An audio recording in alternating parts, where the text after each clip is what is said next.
Hello story lovers, welcome to our channel. అత్త పెట్టిన తాళం, కోడలు దాచిన కన్నీళ్లు.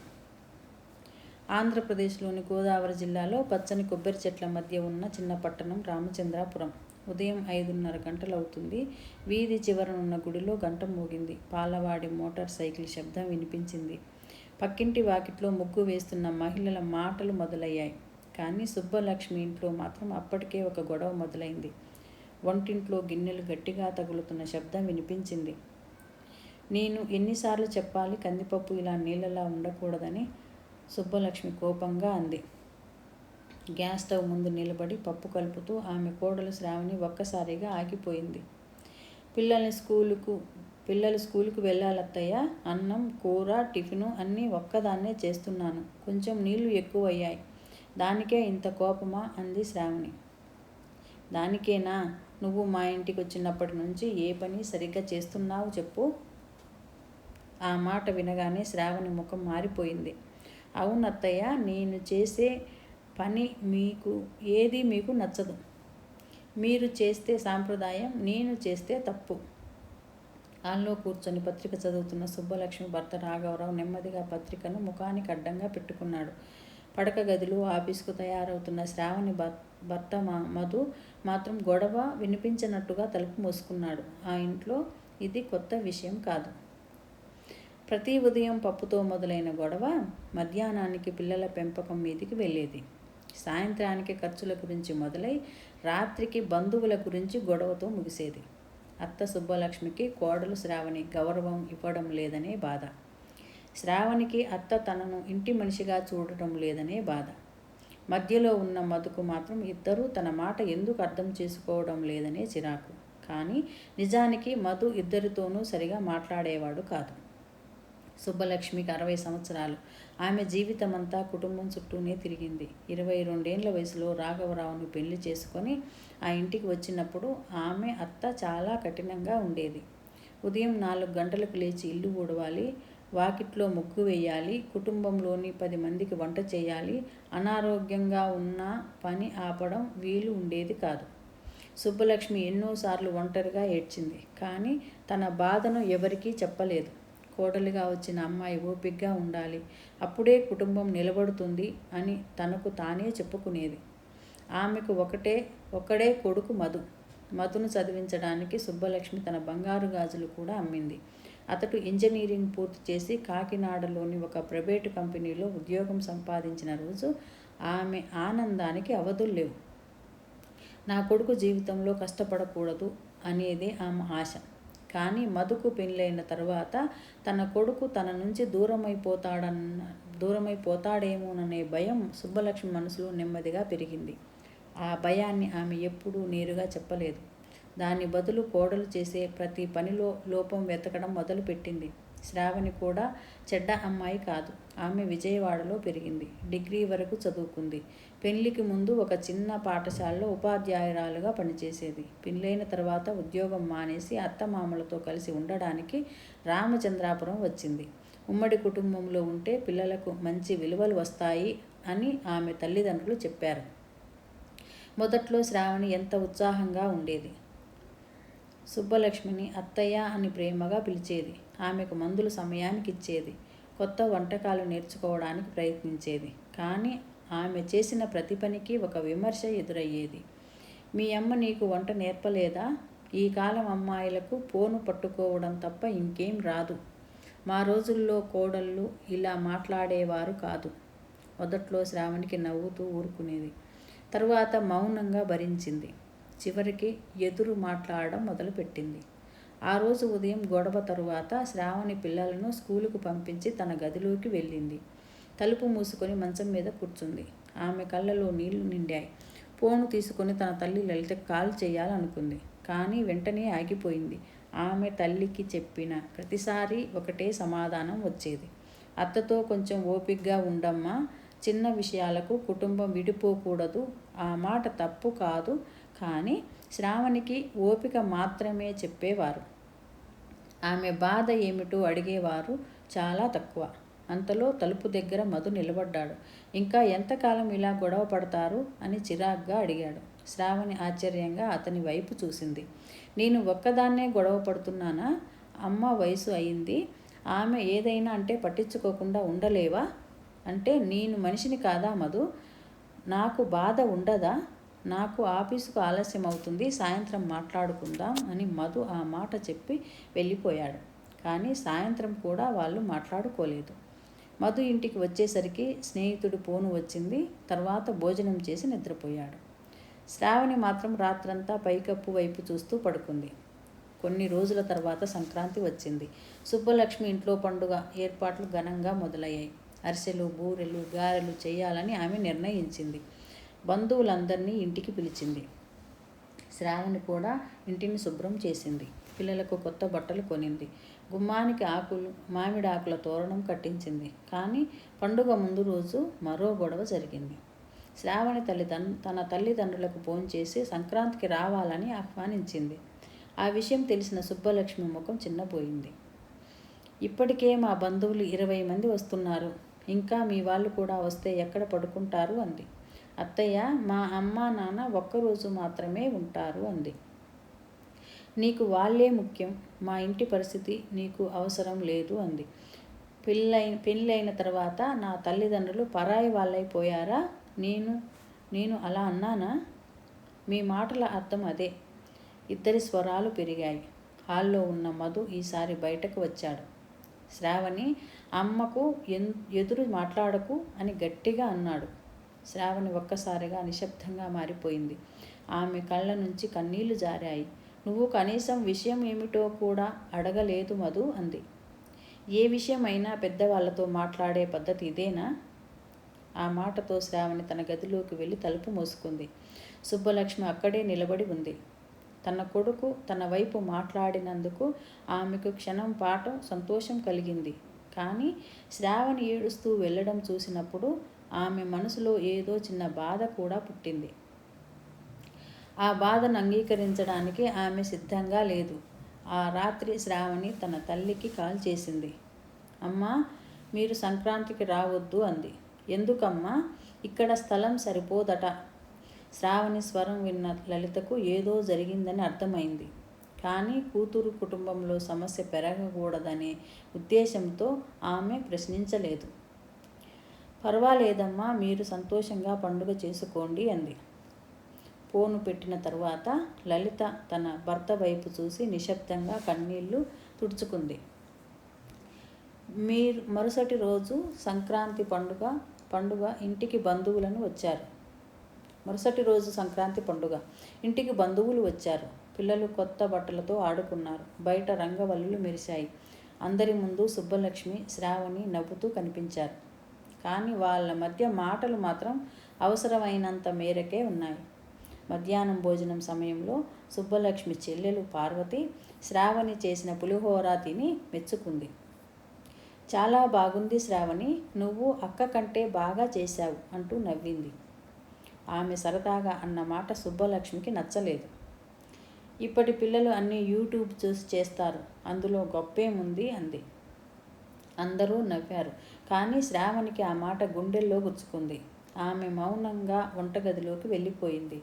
అక్కడ గిన్నెలు కడుగుతూ కన్నీళ్లు తుడుచుకుంది. అప్పుడే 10 సంవత్సరాల ఆమె కూతురు దీప్తి లోపలికి వచ్చింది. అమ్మా, నువ్వు ఎందుకు ఏడుస్తున్నావు అని అడిగింది. కంట్లో పొగపడింది తల్లి అంది శ్రావణి. దీప్తి కాసేపు తల్లిని చూసింది. నానమ్మ కూడా నిన్న రాత్రి ఏడ్చింది. ఆమె కంట్లో కూడా పొగపడిందా అని అడిగింది. శ్రావణి చేతిలో ఉన్న గిన్నె ఒక్కసారిగా ఆగిపోయింది. నానమ్మ ఏడ్చిందా? అవును, తాతయ్య నిద్రపోయిన తర్వాత నానమ్మ నీ పెళ్లి ఫోటో చూస్తూ ఏడ్చింది. శ్రావణికి ఏమీ అర్థం కాలేదు. ఎప్పుడూ తనను విమర్శించే అత్త తన పెళ్లి ఫోటో చూస్తూ ఎందుకు ఏడ్చింది? పండుగ ముగిసిన కొన్ని రోజుల తర్వాత ఇంట్లో మరో సమస్య మొదలైంది. సుబ్బలక్ష్మి తన అలమరాలో పెట్టిన 20,000 రూపాయలు కనిపించడం లేదని చెప్పింది. ఆ డబ్బును ఇంటి మరమ్మతుల కోసం దాచిందట. ఇంట్లో ఎవరు అలమరా తెరిచారో అంది సుబ్బలక్ష్మి. ఆ సమయంలో హాల్లో శ్రావణి, మధు, రాఘవరావు ముగ్గురు ఉన్నారు. ఎక్కడైనా మార్చి పెట్టావేమో చూడు అన్నాడు రాఘవరావు. నేను డబ్బు ఎక్కడ పెడతానో నాకు తెలియదా అంది. ఆమె మాటల్లో అనుమానం స్పష్టంగా కనిపించింది. శ్రావణి ముఖం మారిపోయింది. అత్తయ్య, మీరు ఎవరిని అవమానిస్తున్నారు అని అడిగింది. నేను ఎవరి పేరు చెప్పాను?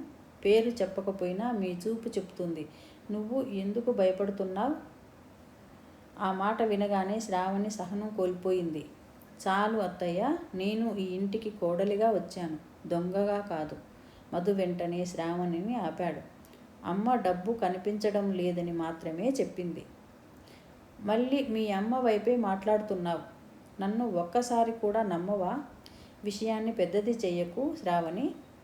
శ్రావణి నవ్వింది. ఆ నవ్వులో బాధ ఉంది. ఆ ఇంట్లో ప్రతి విషయం నేను పెద్దది చేస్తున్నానట. ఈ ఇంట్లో ప్రతి విషయం నేనే పెద్దది చేస్తున్నానట. సరే, ఇక నేను ఏమీ మాట్లాడను. ఈ రోజు నుంచి శ్రావణి నిజంగానే మాట్లాడడం తగ్గించింది. ఉదయం వంట చేసేది, పిల్లలను చూసుకునేది, అవసరమైన పనులు చేసేది. కానీ సుబ్బలక్ష్మితో మాటలు దాదాపు మానేసింది. కొన్ని రోజుల తర్వాత శ్రావణి తన పాత పాఠశాల ప్రధానోపాధ్యాయురాలికి ఫోన్ చేసింది. పాఠశాలలో ఉపాధ్యాయురాలు ఉద్యోగం ఖాళీ ఉందని తెలిసింది. నేను మళ్ళీ ఉద్యోగంలో చేరాలి అని మధుతో చెప్పింది. మధు ఆశ్చర్యపోయాడు. ఇప్పుడు అకస్మాత్తుగా ఎందుకు? రోజంతా ఇంట్లో ఉండి గొడవలు పడడం కంటే బయటకు వెళ్ళి పని చేసుకోవడం మంచిది.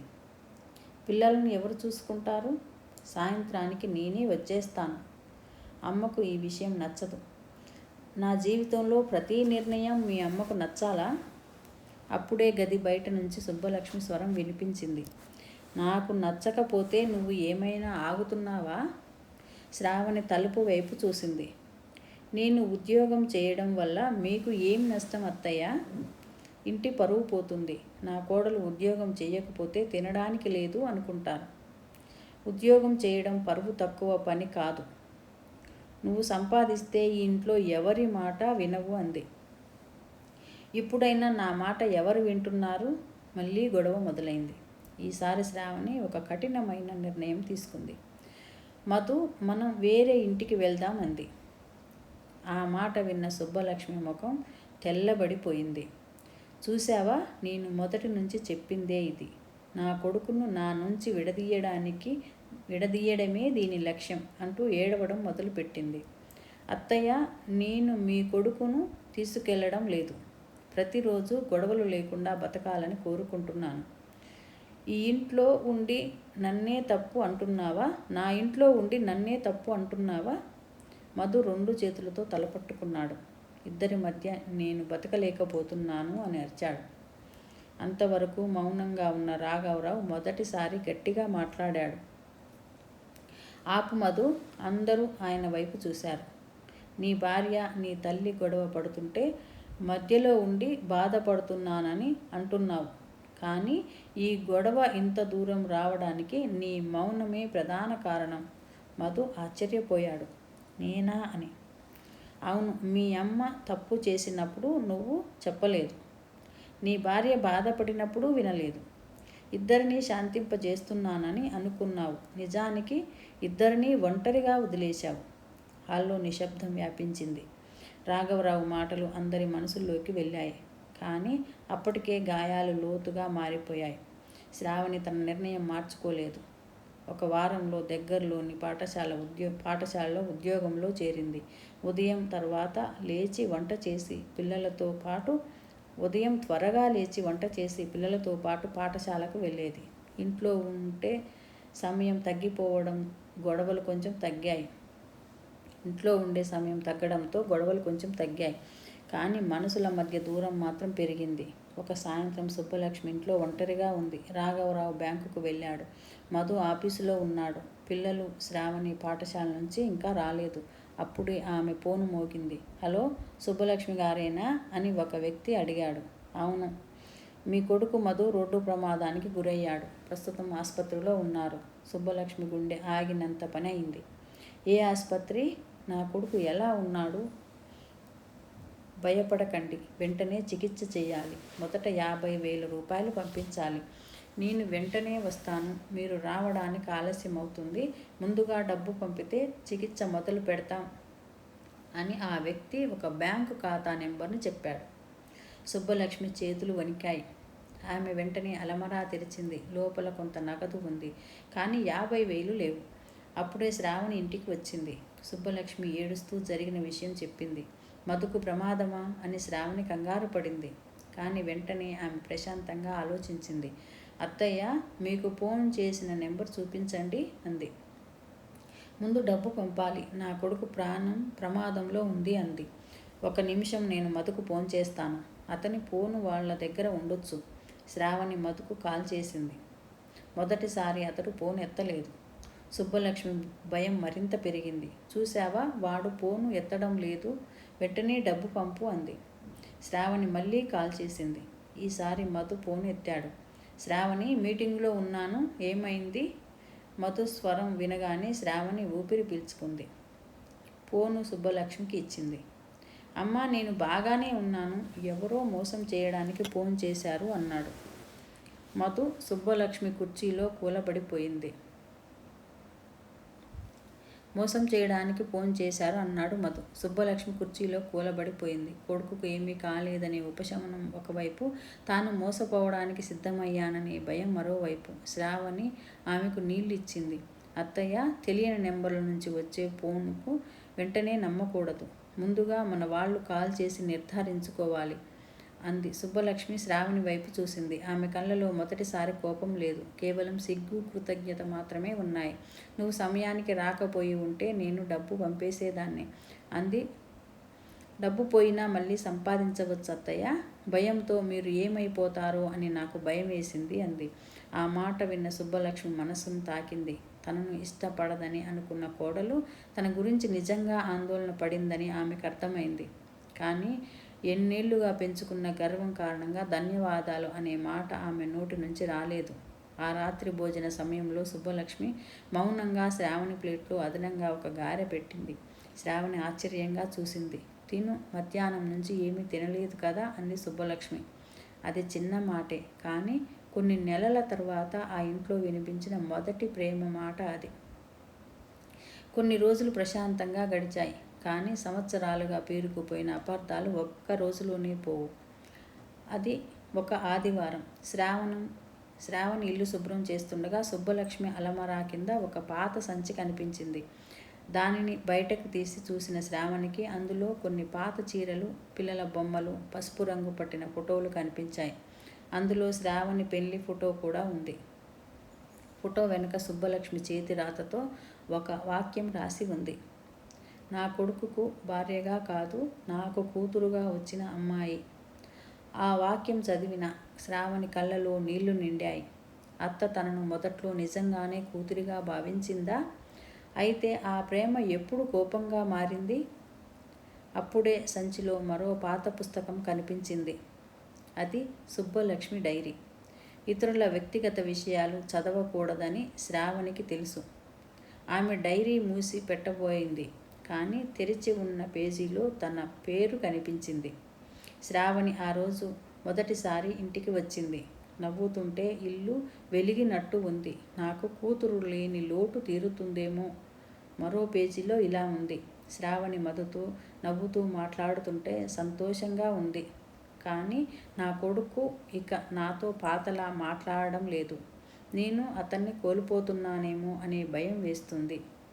ఇంకో పేజీలో, ఈరోజు శ్రావణిపై అనవసరంగా కోప్పడ్డాను. తరువాత బాధ వేసింది. క్షమాపణ చెప్పాలని అనుకున్నాను, కానీ మాట రాలేదు. శ్రావణి కళ్ళ నుంచి కన్నీళ్లు జారాయి. అత్త ప్రవర్తన వెనుక ద్వేషం మాత్రమే లేదని ఆమెకు అర్థమైంది. భయం ఉంది, ఒంటరితనం ఉంది, తన విలువ తగ్గిపోతుందనే బాధ ఉంది. అప్పుడే సుబ్బలక్ష్మి గదిలోకి వచ్చింది. శ్రావణి చేతిలో డైరీ చూసి ఆమె ముఖం కోపంతో ఎర్రబారింది. నా డైరీ ఎందుకు చదువుతున్నావు అని గట్టిగా అడిగింది. అత్తయ్య, నేను కావాలని నా గదిలో వస్తువులు వెతికే హక్కు నీకు ఎవరిచ్చారు? శుభ్రం చేస్తుంటే సంచి కింద పడింది. నువ్వు ఎప్పుడూ నా మీద నిఘా పెట్టాలని చూస్తావు. ఆ మాటతో శ్రావణి ముఖం మళ్ళీ గట్టిపడింది. నేను మీ గురించి మంచి విషయం తెలుసుకున్నా కూడా మీరు నన్ను తప్పుగానే చూస్తున్నారు అత్తయ్య. ఏమి మంచి విషయం? ఏం మంచి విషయం. శ్రావణి పెళ్లి ఫోటోను ఆమె ముందు పెట్టింది. మీరు నన్ను ఒకప్పుడు కూతురుగా భావించారని తెలిసింది. కానీ ఎప్పుడు నేను మీకు శత్రువుగా మారానో తెలియడం లేదు. సుబ్బలక్ష్మి నిశ్శబ్దంగా నిలబడింది. శ్రావణి కన్నీళ్లు తుడుచుకుంది. మీరు నన్ను విమర్శించిన ప్రతిసారి నేను మిమ్మల్ని ద్వేషించడం మొదలుపెట్టాను. కానీ ఇప్పుడు అర్థమైంది, మీకు నా మీద కోపం కన్నా మీ కొడుకు దూరమైపోతాడేమోనన్న భయం ఎక్కువ. సుబ్బలక్ష్మి కళ్ళల్లో నీళ్లు నిండాయి.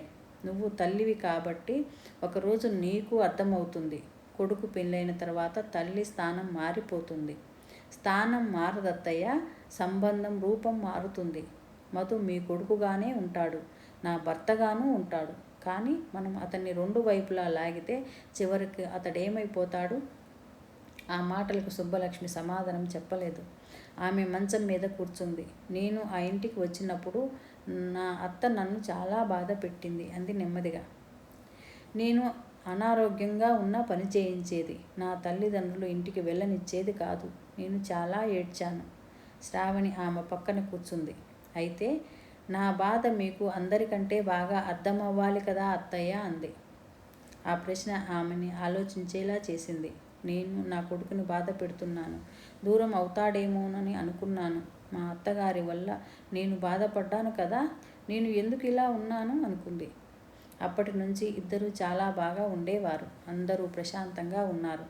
అత్త కోడళ్ళ ప్రేమతో మాట్లాడడం, ఒకరినొకరు గౌరవించుకోవడం, ఇంటి బాధ్యతలు అందరూ పంచుకోవడం వల్ల ఎన్నో కుటుంబాలు సంతోషంగా ఉంటాయి. ఈ కథ నచ్చినట్లయితే ప్లీజ్ సబ్స్క్రైబ్ చేయండి, లైక్ చేయండి, షేర్ చేయండి. శుభం.